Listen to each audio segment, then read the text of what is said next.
Eva melihat sesuatu aneh di atas pintu. Dia lalu mengambilnya. Setelah membukanya, dia langsung mencari Helga untuk mencari tahu apa itu. Helga menjelaskan kalau benda itu adalah potongan kayu dari kapal yang tenggelam yang sudah diberi mantra untuk mengusir arwah penasaran dari para awak kapal yang sudah tiada. Helga meyakini kejadian kapal kemarin bisa menimbulkan kutukan. Tiba, Eva belum sampai di rumah. Saat sudah di bangunan kayu, dia merasa ada orang yang mengikutinya sedari tadi. Saat dia berbalik, dia melihat bayangan seseorang yang duduk di antara kayu. Dia mencoba mendekat, namun bayangan hitam itu bergerak ke arahnya. Dia lari sekencang mungkin menuju rumah. Saat itu dia jatuh dan mulai takut. Saat dia melihat ke arah bangunan kayu, tak ada lagi apa-apa. Lalu dari belakang seorang memegang pundaknya. Sempat sajamnya terlepas dari genggamannya, namun dia berusaha meraih kembali. Saat dia mendapatkannya, dia langsung mengarahkannya ke makhluk itu. Makhluk itu merasa kesakitan. Eva segera meraih senapannya, lalu segera melepaskan peluru ke arah makhluk itu. Eva lalu berdiri dan mengambil minyak. Segera dia menyiram minyak itu ke seluruh tubuh makhluk berjubah. Lalu dia melemparkan api lentera dan membakar makhluk itu. Dia teringat perkataan Helga. Kutukan itu akan terhapus dengan api. Beberapa jasad para awak dan jasad Hegar yang hanyut ke pantai. Abu menarik satu jasad, membuat Carlos tegang, sementara Eva memalingkan wajah. Jasad itu awak kapal yang dihabisi oleh Carlos menggunakan kapak semalam. Berlatar belakang desa nelayan abad ke-19. Seorang terlihat berjalan sendiri di tengah dinginnya salju. Nampak dia berjalan ke sebuah bangunan dari kayu. Rupanya itu adalah ruangan tempat para nelayan tinggal. Dia Nyonya Eva. Dia kini memimpin nelayan. Dia menyapa Helga IRT-nya, lalu menyapa para nelayan. Di sana nelayan tengah berkumpul karena besok mereka akan melaut. Persediaan makanan sudah hampir habis. Nampak dari wajah mereka, semua bahagia. Kepala juru kemudi bertanya pada Nyonya Eva, apakah dia baik-baik saja setelah suaminya gugur saat melaut. Nyonya Eva tentu saja berkata dia oke dan sangat baik. Juru kemudi berkata lagi kalau besok harus melaut meski cuaca masih ekstrim. Nyonya Eva hanya menyimak, namun memberikan isyarat kalau tak masalah besok untuk melaut. Kini dia harus menggantikan suaminya sebagai pemimpin. Setelah mendapat persetujuan dari Nyonya, Hegar lalu memberikan segelas minuman pada Nyonyanya. Eva mengambil gelas itu lalu berdiri, memberikan semangat pada nelayannya, serta mendoakan mereka untuk selalu dilindungi dan mendapat hasil tangkapan yang banyak. Semua pun lalu bersulang. Nampak Nyonya tak biasa minum, namun itu dia lakukan agar para nelayan bersemangat. Setelah itu, Helga mulai bercerita tentang kisah dua saudara tampan dan biasa saja. Cerita Helga itu kisah horor, di mana saudara tampan tega menghabisi saudaranya dan membuangnya ke laut, lalu mengambil harta dan istri saudaranya sendiri. Tak lama arwah saudaranya gentayangan. Dia datang untuk balas dendam semua perbuatan saudaranya yang tampan. Dia meneror jiwa semua isi rumah, hingga tak sisa seorang pun. Mendengar cerita Helga, semua nampak tegang termasuk Eva. Saat semuanya serius mendengarkan cerita Helga, Carlos mengagetkan Muklis, dan semua ikut terkejut. Helga pun terpaksa menghentikan ceritanya. Malam sudah larut, semua istirahat, namun Eva tak bisa tidur. Dia memutuskan untuk bangun. Saat itu Carlos belum tidur. Dia lalu menyuguhkan teh hangat untuk Eva. Mereka berdua pun ngobrol. Di tempat lain, para nelayan sibuk menyiapkan umpan untuk bekal besok. Pagi hari pun tiba.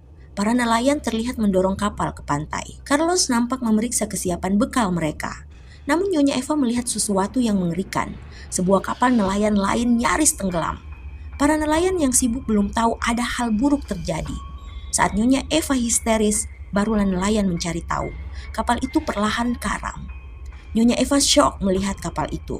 Carlos ingin menolong awak kapal, namun Hegar melarang dengan alasan akan membahayakan keselamatan kelompok. Terjadi perdebatan antara keduanya. Carlos berkata, meski Hegar juru kemudi, namun Nyonya Eva pemilik kapal, dan keputusan ada padanya. Nyonya Eva setuju dengan Hegar, tak boleh gegabah dalam hal ini.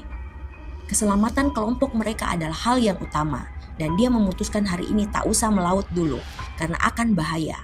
Meski dia tak berniat membantu, namun hatinya sakit melihat kapal yang mulai tak terlihat itu. Nyonya Eva sedih dengan keputusannya. namun itu mungkin keputusan yang baik untuk kelompoknya.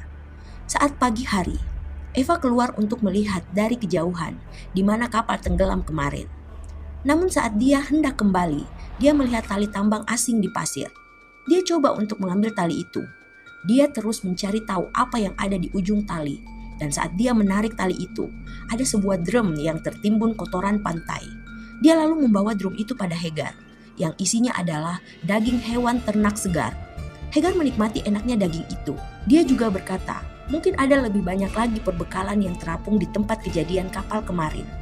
Eva meminta saran Hagar apa yang sebaiknya mereka lakukan untuk bisa mendapatkan barang-barang terbaik dari kapal kemarin. Hagar mau pergi ke tempat kejadian dan mengambil barang-barang berharga yang ada di sana. Eva setuju dengan ide Hagar. Malam harinya, mereka pun ke sana. Nampak Eva juga ikut serta.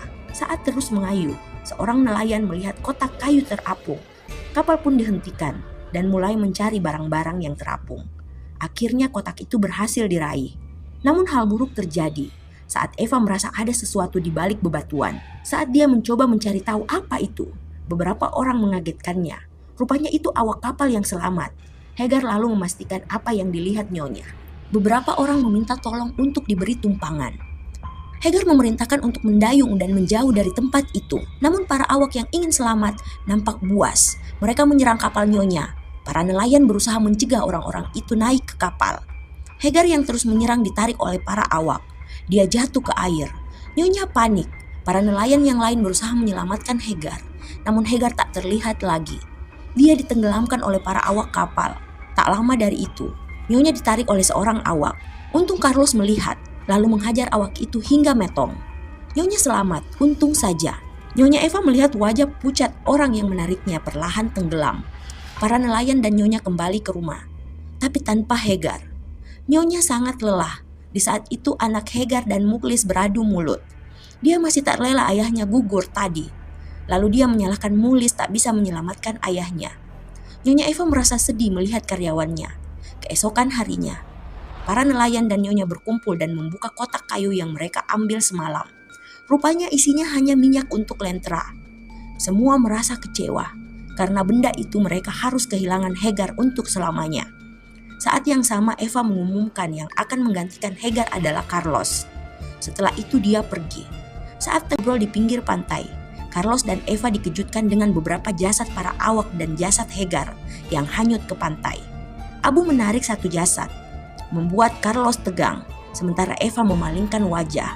Jasad itu awak kapal yang dihabisi oleh Carlos menggunakan kapak semalam.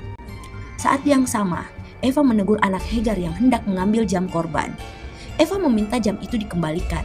Namun saat anak Hagar menyimpan jam di kantong jasad awak itu, perut jasad itu bergerak membuatnya terlihat bernafas. Sontak anak Hagar kaget dan takut. Carlos yang melihat perut jasad itu lalu mencoba mengeluarkan apa yang bergerak. Dan rupanya itu hanya belut laut yang mungkin masuk. Hari sudah sore. Semua jasad itu telah dimasukkan dalam peti. Helga membaca mantra agar arwahnya damai dan tenang.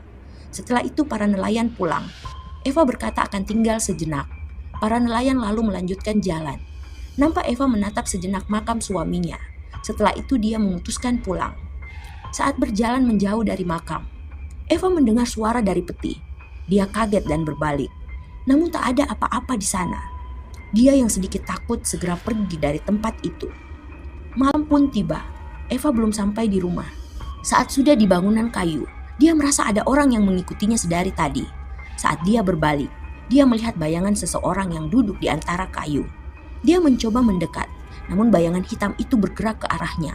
Dia lari sekencang mungkin menuju rumah. Saat itu dia jatuh dan mulai takut. Saat dia melihat ke arah bangunan kayu, tak ada lagi apa-apa. Lalu dari belakang seorang memegang pundaknya.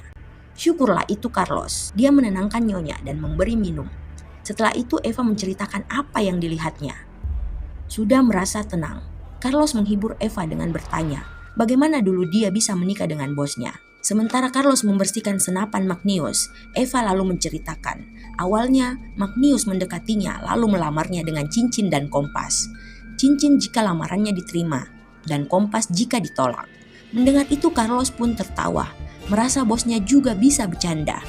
Setelah bernostalgia, Carlos mengajari Eva bagaimana menggunakan senapan itu. Saat itu mereka terbawa suasana. Untung saja Eva segera sadar dan berpaling. Saat tengah tidur, Eva terus saja bermimpi tentang awak yang dihabisi Carlos. Dia sangat takut dengan mimpi-mimpi itu. Dia memutuskan untuk bangun. Saat hendak keluar kamar, dia mendengar anak Hegar sedang mengigau sebuah mantra yang diajarkan oleh Helga. Ketakutannya semakin dalam, hingga membuatnya menangis. Keesokan harinya, Eva menemani para nelayan untuk bersiap-siap melaut. Saat kembali ke rumah, Eva melihat sesuatu aneh di atas pintu. Dia lalu mengambilnya. Setelah membukanya, dia langsung mencari Helga untuk mencari tahu apa itu. Helga menjelaskan kalau benda itu adalah potongan kayu dari kapal yang tenggelam, yang sudah diberi mantra untuk mengusir arwah penasaran dari para awak kapal yang sudah tiada. Helga meyakini kejadian kapal kemarin bisa menimbulkan kutukan. Eva lalu memeriksa kotak tua milik Helga yang di dalamnya banyak sesuatu yang aneh, termasuk siluet menyerupai hantu. Saat sore hari, Eva melihat para nelayan kembali. Dia segera mengecek ke gudang ikan. Nampak para nelayan bahagia karena hari itu mereka beruntung. Banyak ikan besar yang mereka dapatkan. Eva menyarankan untuk pesta perayaan malam nanti. Tentu saja para nelayan senang mendengarnya. Eva dan para nelayan senang malam itu. Mereka bernyanyi dan menari. Lagi-lagi Eva dan Carlos terbawa suasana. Eva segera mengakhiri dansanya bersama Carlos. Saat anak Hegar keluar ruangan, Eva melihat sesuatu di belakang pintu. Seseorang berjubah hitam yang basah kuyup tengah menatapnya.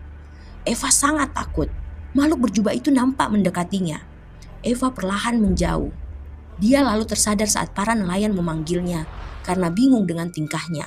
Rupanya itu hanya hayalan Eva. Dia lalu segera meninggalkan pesta. Helga panik melihat Nyonya seperti itu. Dia memutuskan untuk menyusul Nyonya. Helga meminta Nyonya untuk melakukan sesuatu untuk mengusir kutukan kapal itu. Helga berkata ini tidak akan selesai jika Eva tak melakukan sesuatu. Kutukan itu akan hilang dengan api. Setidaknya itu saran Helga. Eva berkata dia hanya lelah dan tidak terjadi apa-apa di rumah ini. Saat pagi hari, Eva mendengar para nelayan ribut. Dia segera menuju sumber suara. Benar, rupanya Carlos tengah mengintimidasi anak Hegar. Carlos merasa ini semua salah anak itu. Eva bertanya apa yang terjadi. Carlos pun menjelaskan kalau hasil tangkapan mereka yang banyak hilang. Bahkan untuk umpan pun tak ada yang tersisa. Eva segera masuk gudang dan betapa sedih hatinya. Gudang yang penuh ikan besar kini kosong. Hatinya sangat hancur. Entah bagaimana mereka akan bertahan tanpa makanan. Carlos juga tak dapat berkata-kata lagi. Eva mencoba bertanya pada Muhlis yang bertugas menutup gudang. Tentu saja Muhlis meyakinkan Eva dia menutup gudang dengan baik dan ikan-ikan itu masih pada tempatnya. Setelah itu Eva bertanya di mana Helga, namun tak ada satupun yang melihatnya setelah ke kamar Eva semalam. Eva menyarankan untuk mencari di mana Helga sekarang. Di tengah dinginnya salju, Eva dan beberapa nelayan mencari keberadaan Helga yang dicurigai mengambil semua ikan. Banyak jimat-jimat yang ditemukan saat perjalanan mencari Helga. Tempat memuja Helga juga terlihat hancur. Kemana wanita tua itu sebenarnya? Eva lalu mengajak untuk terus mencari Helga. Banyak juga jejak-jejak bekas ikan tangkapan mereka berserakan. Mereka terus mencari, namun belum menemukan jejak Helga. Eva mencari hingga ke makam. Di sana dia meminta palu pada Abu untuk membuka peti. Sempat Muhlis bertanya, untuk apa? Eva dengan tegas menjawab, ambil saja. Setelah palu ada, Eva lalu membuka peti itu. Tak ada yang aneh dengan isinya. Eva lalu membuka peti kedua dan ketiga. Tak ada hal yang aneh. Namun saat hendak membuka peti berikutnya, Muhlis melihat ada hal yang aneh dengan peti terakhir. Pakunya terangkat. Wajah Eva semakin takut. Namun dia penasaran. Dia memutuskan untuk membuka peti itu. Dan di dalamnya tak ada jenazah. Betapa kagetnya mereka bertiga. Eva meminta Abu dan Muhlis untuk melakukan ritual dengan memaki jenazah lalu memutar petinya 3 kali. Di tempat lain, Carlos diintip oleh seseorang. Namun Carlos tidak menyadarinya. Orang itu terus saja mengawasi Carlos. Saat Carlos berbalik ke arahnya, orang itu lalu segera pergi. Saat tengah tertidur, tiba-tiba Eva terbangun karena merasa ada orang di atap rumahnya. Eva merasa arwah awak kapal yang hilang di peti tengah mengawasinya. Dia merasa tidak nyaman dan takut. Dia mendengar suara tetesan air. Saat dia membangunkan badannya, dia melihat benar ada tetesan air. Saat dia menoleh ke arah sudut kamarnya, dia melihat seorang berjubah hitam dalam keadaan basah sekujur tubuh. Sosok itu hendak berbalik ke arah Eva. Betapa takutnya dia. Untung saja anak Hegar datang memanggilnya. Mukhlis sakit demam dan butuh bantuan. Eva segera ke tempat Mukhlis dan makhluk itu hilang seketika dari hadapan Eva. Mukhlis ngigau melihat sesuatu yang akan menyerangnya. Carlos berusaha menenangkannya. Mukhlis mengamuk melawan apa yang dia lihat, namun orang-orang sekitar tak melihat apa-apa. Carlos berusaha menyadarkan Mukhlis, namun pria bertubuh besar itu malah menyerangnya hingga nafasnya hampir habis. Untung saja anak Hegar segera mengambil keputusan dan menghabisi Mukhlis dengan palu. Carlos selamat, namun Mukhlis tiada. Carlos merasa sedih kehilangan sahabatnya. Namun itu tidak disengaja karena Mukhlis saat itu bak kerasukan iblis jahat. Eva berusaha menenangkan Carlos yang kehilangan. Carlos menolak rasa iba Eva lalu dia pergi. Eva merasa sangat bersalah. Keesokan harinya, Nicholas menyalahkan Eva yang membuat keputusan untuk mengambil barang kapal karam. Tak ada satupun yang membela Eva. Wanita itu juga hanya mendengar apa yang dikeluhkan karyawannya. Eva merenung sendiri apa yang akan dia lakukan kali ini. Dari jendela kamar, Eva melihat ada seseorang di tiang bendera. Namun tidak jelas kelihatan. Saat yang sama, Eva melihat lagi ada tetesan air di lantai. Bahkan ada jejak kaki besar di sana. Eva mengikuti jejak kaki itu dan di mana akhirnya jejak itu berakhir di sudut ruangan dan makhluk berjubah hitam itu ada di sana. Eva tentu saja takut. Saat dia menatap tajam makhluk itu, dia dikagetkan dengan kedatangan para nelayan yang membawa Carlos yang tengah terluka karena jatuh dari batu dekat mereka memancing. Abu yang menjelaskan apa yang terjadi. Eva panik melihat keadaan Carlos yang luka parah. Eva meminta anak Hegar untuk segera mengambil P3K. Dia hendak mengobati luka Carlos segera. Kini luka Carlos tengah diobati. Lukanya juga sudah dijahit dan diperban. Abu kembali menjelaskan kalau Carlos jatuh dari batu karena dia melihat bayangan dari dalam kabut. Dia lari menjauh lalu dia terpeleset. Hanya itu yang Abu tahu.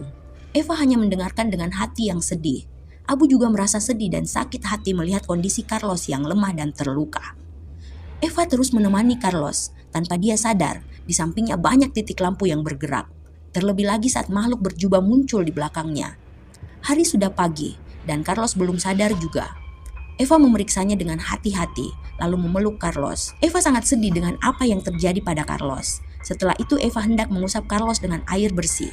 Saat mengambil air, Nicholas datang dan meminta maaf atas perkataannya pada Eva kemarin. Eva tak marah pada Nicholas dan memaafkan pemuda itu. Merasa sudah dimaafkan, Nicholas pamit untuk melihat keadaan Carlos. Tak lama dari itu, Eva mendengar Nicholas minta tolong. Dia segera masuk ke tempat Carlos dirawat.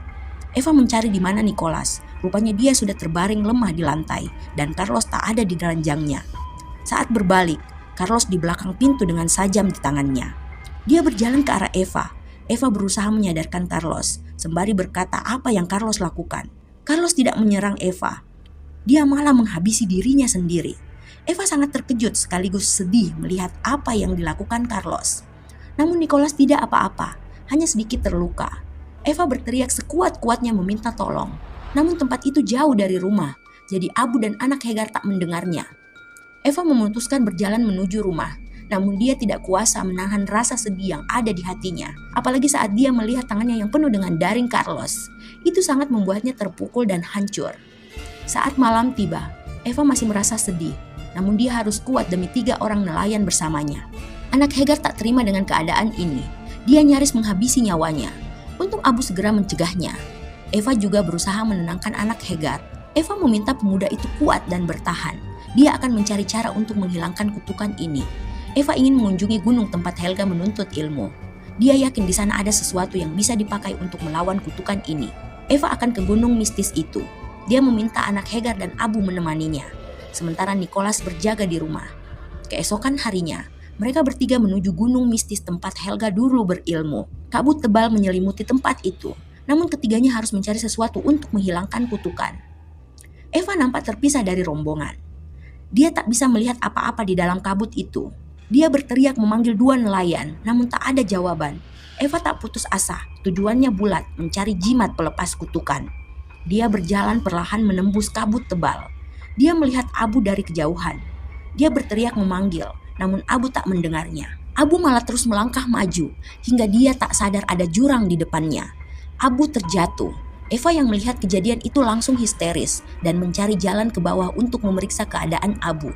Lama Eva mencari jalan. Akhirnya dia melihat Abu tergeletak di atas salju. Saat dia mendekat, Betapa kagetnya dia, Abu sudah tiada. Dia lagi-lagi berteriak. Anak Hagar memanggil Eva dari atas. Belum lagi Eva menjawab anak Hagar. Dia melihat sosok sedang duduk menghadap tebing mistis. Dia segera meraih senjatanya dan mencoba membidik sosok itu. Saat akan melepas peluru, rupanya seekor burung yang hinggap. Namun itu nampak seseorang. Eva mencoba mendekat. Betapa kagetnya dia melihat sosok Helga yang sudah tiada dalam keadaan membeku. Eva yang kaget tersungkur di samping jasad Helga. Helga pergi dalam keadaan berdoa dan memohon keselamatan. Saat di rumah, Eva, anak Hagar dan Nikolas telah membungkus jasad teman mereka. Di sana Eva memutuskan untuk meninggalkan rumah menuju kota seberang. Dia meminta kedua nelayan yang tersisa untuk bersiap-siap. Mereka bertiga lalu bersiap untuk pergi. Eva tengah bersiap untuk pergi. Dia masuk ke tempat Carlos menghabisi dirinya. Dia tak lupa menyalakan tungku untuk menghangatkan tubuh. Setelah itu dia coba untuk istirahat sejenak. Namun dia tak sengaja melihat bekas daring Carlos. Saat yang sama dia mendengar seseorang berjalan di atas plafon. Dia mencari tahu apa itu. Dia melihat ada butiran debu yang jatuh. Eva melihat seseorang berjubah hitam turun dari tangga. Eva segera bersembunyi di bawah meja, sembari mengawasi makhluk berjubah hitam itu. Makhluk itu berjalan ke arah tungku. Eva terus mengawasi gerak makhluk berjubah itu, sembari dia mencari cara agar bisa meraih senapannya. Eva mengambil sajam yang tadi tergeletak di lantai. Rupanya makhluk berjubah itu melihatnya. Eva sangat takut. Makhluk berjubah itu mengambil lentera, lalu mengarahkannya ke Eva. Eva waspada untuk menyerang. Saat makhluk itu menunduk, Eva langsung mendorongnya ke arah senap. Sempat sajamnya terlepas dari genggamannya, namun dia berusaha meraih kembali.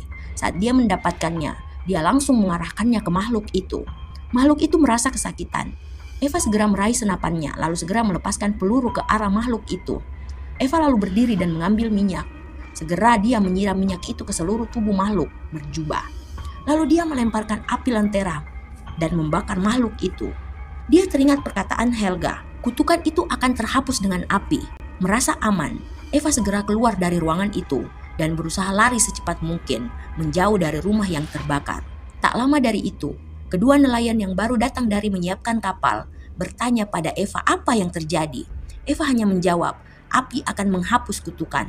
Lalu dia terus menjauh dari tempat yang terbakar itu. Dari kejauhan dia memperhatikan rumahnya yang dipenuhi kobaran api. Dari raut wajahnya, dia nampak merasa bersalah dan sedih. Eva mengingat kejadian yang baru saja dia alami. Rupanya yang dia serang dan habisi bukan makhluk berjubah, melainkan seorang awak kapal karam yang selamat, yang ikut di bawah kapalnya saat itu. Pria itu berusaha menjelaskan maksudnya, ada di sana. Namun Eva tak mau mendengar. Dia malah melepaskan peluru ke arah pria itu hingga pria itu metong. Lalu Eva mengakhirinya dengan membakar seluruh rumahnya. Pria itu ingin menukar jam dengan makanan, namun Eva memutuskan sesuatu yang tak bisa diduga. Eva mengambil tawaran pria itu, namun dia tetap mengeksekusinya. Itu yang Eva sesali saat itu. Dia tak bisa memaafkan dirinya karena tak percaya pada orang yang meminta tolong padanya.